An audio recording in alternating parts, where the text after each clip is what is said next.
வாகை தமிழ் நேயர்களுக்கு வணக்கம் என்று நம்மோடு நேர்காணல் பேசுவதற்காக திமுகவினுடைய தலைமை கழக சொற்பொழிவாளர் திருமிகு நாகை நாகராஜன் அவர்கள் நம்மோடு இருந்திருக்கிறார். வாருங்கள் அவரோடு பேசலாம். சார் வணக்கம். சார் வணக்கம். வணக்கம். வாகை தமிழ் நேயர்கள் அத்துணை பேருக்கும் வாழ்த்துக்களும் வணக்கங்கள். ஓபிஎஸ் அவர்கள் இன்னைக்கு முதல்வர் ஸ்டாலின் அவர்கள் முன்னிலையில் திமுகவில் இணைஞ்சிருக்கிறாரு. தாய் கழகத்தில் இணைந்து விட்டேன் அப்படின்னு சொல்கிறாரு. இதை நம்ம எப்படி பார்க்கறது? ஏன்னா எல்லாருமே ஒரு எதிர்பார்ப்பு வச்சுருந்தாங்க. ஒரு முன்னாள் முதல்வராக இருந்தவர் எப்படி இன்னொரு கட்சிக்கு போவார், அவர் போக மாட்டார்னு அப்படின்னு நம்பிக்கிட்டு இருந்த காலகட்டத்தில் இப்படி ஒரு சம்பவம் நடந்திருக்கு. எப்படி பார்க்குறது? இது சம்பவமே இல்லை, இது ஒரு நல்ல நிகழ்ச்சி, ஒரு அரிதான அரசியல் நாகரிகத்தின் தொடக்கம். நீங்கள் வேறு எந்த கட்சியில் போய் யார் சேர்ந்தாலும் தாய் கழகத்தில் இணைந்தேன்னு சொல்ல முடியாது. தமிழகத்தில் தாய் கழகம் என்றால் அது திமுகவை தவிர ஒரு எந்த கழகம் கிடையாது. 1949 செப்டம்பர் 17 தொடங்கிய இந்த இயக்கம் கிட்டத்தட்ட 77 ஆண்டுகள் தொடர்ந்து இருக்கிறது. இன்னும் சொல்லப்போனால் பெருமையாக சொல்லுவேன், தமிழகத்தில் இந்த 75 ஆண்டுகளில் தொடங்கப்பட்ட எல்லா கட்சியும் திமுகவை எதிர்த்து தான் தொடங்கப்பட்டது. அது அங்கீகரிக்கப்பட்ட கட்சியாக இருந்தாலும் சரி, அட்டவணை கட்சியாக இருந்தாலும் சரி. ஆனால் தொடங்கப்பட்ட எல்லா இயக்கங்களும் மீண்டும் சேர்ந்து பணியாற்றுகிற ஒரே இயக்கம் திமுக தான். இதுக்கு பேர் தான் தாய் உள்ளம் உள்ள கட்சின்னு பேர். நீங்கள் ஓபிஎஸ் அவர்கள் திமுகவுக்கு வருவார்கள் என்றது எதிர்பார்க்கலன்னு சொன்னீங்க. நானெல்லாம் எதிர்பார்த்தேன். ஏன்னா ஓபிஎஸ்ஸை பொறுத்த வரைக்கும் அவர் ஒரு நியாயமான சிந்தனையாளர், ஒரு நேர்மையான அரசியல்வாதி, மனசாட்சிக்கு விரோதம் இல்லாமல். இல்லை, திமுக இணைஞ்சதுனால இப்படி சொல்கிறீங்களா? கிடையாது, நான் திமுக மேடையிலேயே சொல்லியிருக்கிறேன்.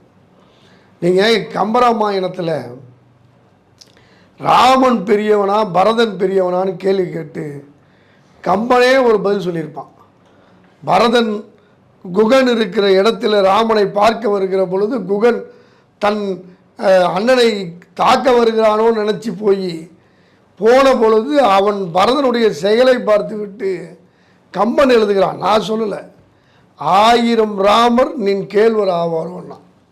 ஏன்னா பரதன் என்ன சொல்கிறான், அவங்க அம்மா வாங்கி கொடுத்த சொத்து, நல்லா புரிஞ்சுக்கங்க, அம்மா கொடுத்த சொத்து, ஆலிசூல் உலகெல்லாம் பரதனையால் நீ போய் தாளிரும் தடைகள் தாங்கி தாங்கரும் தவம் மேற்கொண்டு புலி வெங்கானம் நன்னி புண்ணிய துறைகளாடி 7 ஆண்டில் வாவென்று இயம்பினான் மன்னன் என்று சொன்ன பிறகு மன்னவன் பணி என்றாகில் நுண்பணி மறுப்பேனோ என் பின்னவன் பெற்ற செல்வம் அடியேனும் பெற்றதென்றோடு.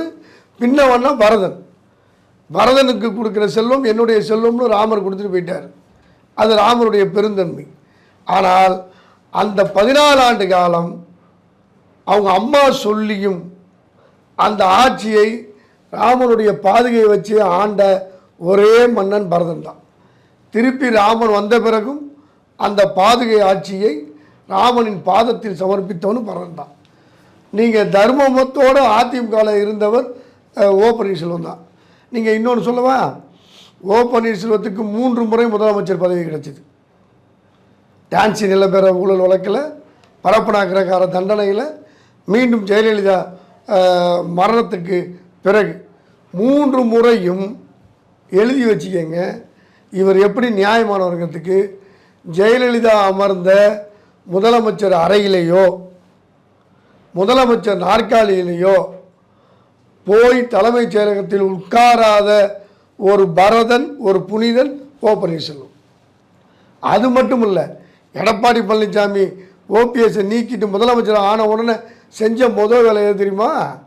ஜெயலலிதா உட்கார்ந்த நாற்காலியை தொடச்சி வைக்கிறா, நான் வந்து உட்காரணும்னு உட்கார்ந்தார். ஆனால் ஓபிஎஸ் செய்யலையே. ஆனால் அதே எடப்பாடி தரப்பு என்ன சொல்கிறாங்க, ஜெயலலிதா அம்மையாரனுடைய அந்த இருக்கையும் அறையையும் எட்டி வச்சார் அப்படின்ற மாதிரிலாம் குற்றச்சாட்டு வைக்கிறாங்க. எந்த அறையை எட்டி வச்சார்? ஜெயலலிதா அம்மையாரனுடைய அறை எந்த இடத்துலன்னு சொல்லுங்க. எந்த இடத்துல? ஒரு தலைமைச் செயலகத்திலையா? இல்லை நண்பர்களே, அவர்கள் சொல்லுகிற இடம் எது தெரியுமா? ராயப்பேட்டையில் இருக்கிற அஇஅதிமுக தலைமை அலுவலகத்தில் எடப்பாடி பழனிசாமியுடைய அந்த ஆளுகைக்கு உட்பட்ட பொழுது ஓபிஎஸ் வந்து பதிவுகளை எடுத்து சென்றான்னு ஒரு காவல்துறை எஃப்ஐஆர் இருக்குல்ல, அந்த இடத்துல சொல்கிறாங்க ஜெயலலிதா அம்மா வந்து உட்கார்ந்த அறையை வந்து இவர் உதாசீனப்படுத்தினார். ஓபிஎஸ் போகவே இல்லையே, அது வரைக்கும் அவர் தானங்க ஒருங்கிணைப்பாளர். அவர் போய் ஓச்சாரா? சார் நீங்கள் பொய் சொல்கிறதுலையே நம்புகிற மாதிரி பொய் சொல்கிற முதல் அரசியல்வாதினா எடப்பாடி பழனிசாமி தான். சசிகலா காலில் விழுந்து நீ முதலமைச்சர் பதவி வாங்கலான்னு சொன்னப்போ நான் எங்கே காலில் விழுந்தேன்னு கேட்டவர். சசிகலா நீங்கள் மேடையில் சொன்னாங்களா? கமுதியில் பசுமொல்ல அம்மாவுடைய பிறந்தநாள் அன்னைக்கு அவர் பேரையே நான் சொல்ல விரும்பலைன்னாங்க. ஓ பன்னீர்செல்வம் தப்பு செஞ்சுருக்காங்கன்னா போயஸ்காரனுக்கு கூப்பிட்டு மந்திரிகளை கூப்பிட்டு என்ன தப்பு செஞ்சாருன்னு கேட்டப்ப பதில் சொல்லாமல் சசிகலாவுக்கு தண்டனையை வாங்கி கொடுத்த துரோகம் எடப்பாடி பழனிசாமிக்கு பங்கு உண்டு இல்லையா? அந்த அம்மா ஏங்க இவ்வளோ நாளும் இந்த 7-8 வருஷம் மக்களுக்கு தெரிந்த உண்மையை அதிகாரப்பூர்வமாக அந்த அம்மா மைக்கு போட்டு சொல்லியிருக்கு. சொன்ன பிறகுதான் ஓபிஎஸ் திமுகவுக்கு வந்திருக்கார். தான் தூய்மையானவன், தான் இருந்த இயக்கத்துக்கு தலைமைக்கு துரோகம் விளைவிக்காதவன் என்பதை நிரூபித்த பிறகுதான் ஓபிஎஸ் இன்றைக்கு திமுகவுக்கு வந்திருக்கிறார். திமுக தாய் கழகம் தான், எல்லோருக்கும் அரவணைக்கிற கழகம் தான். ஓபிஎஸ்சி பொறுத்த வரைக்கும் இன்றைக்கு அவர் எடுத்திருக்கிற முடிவு வாழ்நாளில் அவரை மிக உச்சத்துக்கு கொண்டு போகிற முடிவு, அதில் மாற்றுக்கிறதே கிடையாது. தாய் கழகம்னா நாங்கள் தான் தாய். யார் தெரியுமா தாய்? குழந்தை அழுதா பால் கொடுக்குற தாய் இல்லை. குழந்தைக்கு பசிக்குமே நினைத்து யார் பால் கொடுப்பான்னா அவள் தான் தாய். நான் சொல்லலை, பால் நினைந்து விட்டும் தாயினும் சால பரிந்துன்னு சொல்லியிருக்கான். நினைந்து நினைந்து ஊட்டணும். எங்கள் திமுக நினைக்கிற பொழுதெல்லாம் எல்லோருக்கும் பால் ஊட்டுகிற தாய். அது தலைவர் கலைஞர் காலத்தில், பேரறிஞர் அண்ணா காலத்தில், இன்றைக்கு எங்கள் தளபதி ஸ்டாலின் காலத்திலும். உண்மையிலே சொல்ல போனால் தலைவர் கலைஞரை விட 100 மடங்கு அரசியல் தெளிவு, அரவணைக்கிற பண்பு, அன்பால் கொண்டு போகிற ஒரு மிகச்சிறந்த சாலச்சிறந்த உயர்ந்த தன்மை, இது 3ம் எங்கள் தலைவருக்கு இருக்கிறது. உண்மையிலே ஒரு திமுக தொண்டனாக இன்றைக்கி நான் பெருமை கொள்கிறேன். ஒரு 3 முறை முதலமைச்சராக இருந்தவர் அவர் இயக்கத்திலிருந்து இந்த இயக்கத்துக்கு வருகிறார். அவரை உரிய மரியாதையோடு சேர்த்திருக்கிறார் இல்லையா? அதிமுக காரர்களுக்கு திமுகவில் மரியாதை இருக்குமான்னு யாரும் சந்தேகப்பட வேண்டிய அவசியமே இல்லை. இன்றைக்கு இருக்கிற அமைச்சர் பட்டியலையே, தலைமையில் இருக்கிற அமைச்சர் பட்டியலில் 7 பேர் அதிமுகலேருந்து திமுகவுக்கு வந்தவங்க. நீங்கள் வைத்தியலிங்கம் வந்த பொழுது, மனோஜ் பாண்டியன் வந்த பொழுது ஓபிஎஸும் வந்திருக்க வேண்டும். வைத்தியலிங்கத்தை விடலாம் திமுகவுக்கு அதிமுகவுக்கு சாதகமாக இருந்தவர்கள் யாருமே கிடையாது. ஓபிஎஸ்க்கு இவ்வளோ நாள் வரைக்கும் அவர் தானே இருந்தார். அதனால் ஓபிஎஸ் வந்ததில் எங்களுக்கு மகிழ்ச்சி, வியப்பு எதுவுமே இல்லை. ஆனால் பெரியகுளம் தொகுதி இல்லை சார், ஓபிஎஸ் அவர்களுக்கு பெருவாரியான ஆதரவு இல்லை, அவருக்கு எதிரான ஒரு மனநிலை தான் இருக்குது. உண்மையிலே சொல்லப்போனால் எடப்பாடி பழனிசாமி அவர்கள் சேலத்துக்கு நல்லது செஞ்ச அளவுக்கு அவருடைய தொகுதிக்கு நல்லது செய்யலை அப்படிங்கிற ஒரு குற்றச்சாட்டுலாம் இருக்குது இல்லைங்களா? அதனால் எப்படி ஓபிஎஸ் அவர்களுக்கு ஆதரவு கிடைக்கும் அப்படின்னு திமுக நம்புது. அதான் பெரியகுளம் தொகுதிக்கு அண்ணன் ஓபிஎஸ் அவர்கள் 3 முறை முதலமைச்சராக இருந்திருக்கிறாரு, நிதியமைச்சராக இருந்திருக்கிறாரு. எல்லா பொறுப்பில் இருந்த பொழுதும் பெரிய குளத்துக்கு பெயர் சொல்லுகிற அளவில் பல பணிகள் செய்திருக்கிறார். நீங்கள் பெரிய குளத்தில் போய் நீங்கள் ஓபிஎஸை பற்றி கேட்கணும். நம்ம அரங்கத்துக்குள்ளாரையோ அல்லது வெளியிலேருந்து சொல்லுகிற செய்திகளை வைத்தே சொல்ல முடியாது. அவருடைய அரசியல் பணிகள், அளப்பரிய பணிகள் உண்டு. சேலத்துக்கு எடப்பாடி பழனிசாமி செய்தார்னா நீங்கள் இன்னொன்று என்ன செய்தார்? சேலத்துக்கு பாலம் போட்டார் 10 இடத்துல. அந்த பாலம் போடுறதுக்கு முதல்ல அடிக்கல் நாட்டினவர் யார் தெரியுமா உங்களுக்கு? பேருந்து நிலையத்துக்கு எய்த்தாப்புல பாலம் இருக்குல்ல, அந்த பாலத்துக்கு அடிக்கல் நாட்டினது யார் தெரியுமா? எங்கள் அண்ணன் வீரபாண்டிய ஆறுமுகம். திமுக ஆட்சியில் சென்னையில் இருக்கிற மேம்பாலத்தை போல சேலத்தில், கோவையில், மதுரையில் மேம்பாலங்கள் வேண்டும்னு அப்போ அடிக்கல் நாட்டப்பட்ட அடிக்கல் தான் பிற்காலத்தில் ஜெயலலிதா முதலமைச்சராக வந்த பிறகு இவர் நெடுஞ்சாலைத்துறை அமைச்சராக இருந்த பொழுது அந்த திட்டத்துக்கான வழிமுறைகள்லாம் ஏற்படுத்தி பின்னாடி அந்த பாலம் சேலத்தில் பாலத்தை தவிர பிறகு என்ன டெவலப்மெண்ட் எடப்பாடி பண்ணியிருக்காரு? இண்டஸ்ட்ரியலாக நிறைய விஷயம் கொண்டு வந்து எந்த இண்டஸ்ட்ரி பண்ணியிருக்காரு? சேலம் இரும்பாலை வந்து திமுக காரன் போராடி வாங்கினது, அண்ணாவினுடைய கனவு திட்டம். நீங்கள் அதுக்கு பக்கத்தில் ஒரு அலுமினிய தொழிற்சாலை கூட அதிமுக இந்த 10 ஆண்டு காலத்தில் தொடங்கியிருக்கா?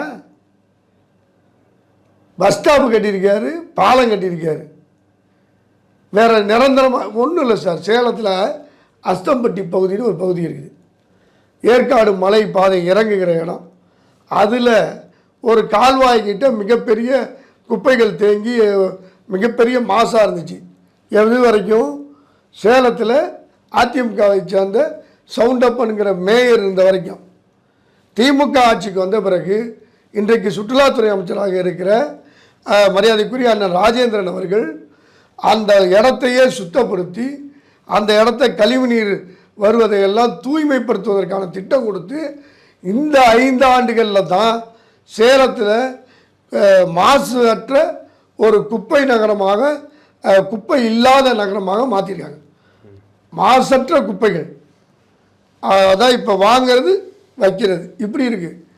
சவுண்டப்ப இருந்த காலத்தில் எப்படி இருந்துச்சு தெரியுமா? பழனிசாமி மந்திரியாக இருந்தப்போ எப்படி இருந்துச்சு தெரியுமா? முதலமைச்சராக இருந்தப்ப. நான் பழைய காலத்தை சொல்லலை. பழனிசாமி சேலத்தில் ஒரு இது போட்டு தெருவை கூட கூட்டல. ஆனால் பெரிய குளத்தில், தேனியிலேருந்து பெரிய குளம் போகிற அந்த சாலைக்கு நெடுஞ்சாலை அந்தஸ்து வாங்கி கொடுத்து, பெரிய குளத்தில் இருக்கிற நகராட்சி அலுவலகத்தை விரிவுபடுத்தி, பெரிய குளத்தில் இருக்கிற கண்மாய்களை தூர்வாரி, அந்த பகுதியில் மிகுந்த தொழிலாக இருக்கிற திராட்சை தோட்டம், இது போன்ற வேளாண்மைக்கு உரிய இடுபொருள்களுக்கு ஒரு மிகப்பெரிய கிடங்கு கட்டி, பன்னீர்செல்வம் அவர்கள் அந்த தொகுதியின் சட்டமன்ற உறுப்பினராக எல்லா முயற்சி செய்திருக்கிறார். இன்னைக்கு சொன்னால் பெரிய குளத்தில் மீண்டும் ஓபிஎஸ் நிற்கிற பொழுது எதிர்ப்பதற்கு எதிரிகளே இல்லாமல் வெல்லப் போகிறார். மிகுந்த வாக்கு வித்தியாசத்துக்கு மாற்றுக்கிறதே கிடையாது. நீங்கள் இன்னும் சொல்ல போனால் தேனி மாவட்டத்தில் இனிமேல் அதிமுக இருக்காது. தங்கத்தமிழ்ச்செல்வன் எப்போ திமுகவுக்கு வந்தாரோ அப்பயே பாதி அதிமுகக்காரன் வந்துட்டான். அடுத்து இப்போ அண்ணன் ஓபிஎஸ் வந்துட்டார். ஒட்டுமொத்தமாக தேனி, மதுரை, விருதுநகர் இந்த மாவட்டங்களில் ஒட்டுமொத்தமாக இனிமேல் அதிமுக இருக்காது. பேருக்கு இரட்டையில் நின்று டெபாசிட் இழக்கப் போவதை தவிர இனிமேல் தென் பகுதிகளில் இரட்டையிலை துளிர்க்காது.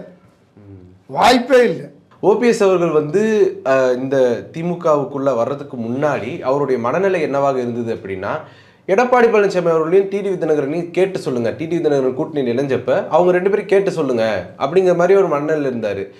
அன்றைக்கு அந்த மனநிலை இருந்ததுக்கான காரணம் என்னவா இருக்குன்னு நினைக்கிறேன்? கண்டிப்பாக நீங்கள் ஓபிஎஸ்னுடைய மனநிலை அதுதான். அவர் கடைசி வரைக்கும் அந்த மனநிலை மாறல. இந்த நிமிடம் வரைக்கும் அதிமுகவை ஒருங்கிணைக்கணுங்கிறதுல தெளிவாக இருந்தார். டிடிவி தான் மகா துரோகி. எடப்பாடி பழனிசாமியோட போய் நான் கூட்டு சேரணும்னா தூக்கு மாட்டு தூங்குவேன்னார். இப்போ தூக்கு கயிறு இருக்குது. டிடிவி தினகரன் எங்கேன்னு தான் கேள்வி கேட்கணும். அடுத்தது இன்னொன்று தெரியுங்களா உங்களுக்கு? ஓபிஎஸ் இந்த நிலைமை எடுத்ததுக்கு ஒரு காரணம் என்ன தெரியுமா? அமித்ஷா வந்து கையெழுத்து போட்டு தமிழ்நாட்டில் கூட்டணி போட்டப்போ என்ன சொன்னாங்க? அதிமுக தலைமையில் கூட்டணி தானே சொன்னாங்க. அதிமுக தலைமையில் கூட்டணின்னு சொன்ன பிறகு அதிமுகவும் பிஜேபி 2 மட்டும் 6 மாதம் பயணம் பண்ணிச்சு. ஏற்கனவே அந்த கூட்டணிக்குள் இருந்த ஒரு கட்சி கூட அந்த கூட்டணிக்கு ஆதரவுன்னு சொல்லலை. ஆனால் பாரதிய ஜனதா தலைவர் வந்து உட்கார்ந்து பேசி ஒவ்வொரு கட்சியாக கூப்பிட்றாங்க. சும்மா ஒரு ஓட்டுக்கு கூட பிரயோஜனம் இல்லாத பாரிவேந்தர் இந்திய ஜனநாயக கட்சியை கூட அதிமுக தலைமையில் கூட்டணியில் இணைய விரும்பலை சார். அன்புமணி ராமதாஸ் போய் அதிமுகவோட இணைய விரும்பினாரா? நீங்கள் யோசிச்சு பாருங்க. அந்த அந்த அந்த அந்த 2 நாள் சீனை யோசிங்க.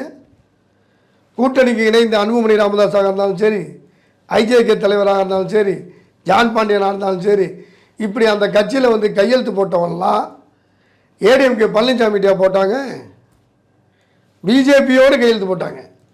நயினா நாகேந்திரன் சால்வை போட்டு தானே கூப்பிட்டு வந்தார். பிஎஸ் கோயல் அங்கே தானே இருந்தார். யோசிங்க. அப்போ இப்போ அமைந்திருக்கிற இந்த கூட்டணி அதிமுக தலைமையிலான கூட்டணி அல்ல, பாஜகவினுடைய அடிமை கூட்டணி. அடுத்தது கூட்டணியை பெருசாக விரிவெல்லாம் படுத்தல. ஏற்கனவே அதிமுக கூட்டணியில் இருந்தவங்க எல்லாம் வந்துட்டாங்க. பிஜேபியில் கூட்டணியாக இருந்து நாடாளுமன்ற தேர்தலை சந்தித்தவங்க வந்துட்டாங்க. டிடிவி தினகரன் யாரோட கூட்டணியில் நாடாளுமன்ற தேர்தலை சந்தித்தார்? பிஜேபியோட தானே. அவர் போயிட்டார்.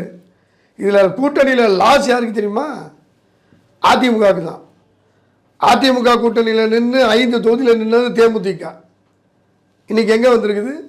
திமுகவுக்கு வந்திருக்குது. பாஜகவுக்கு லாஸ்.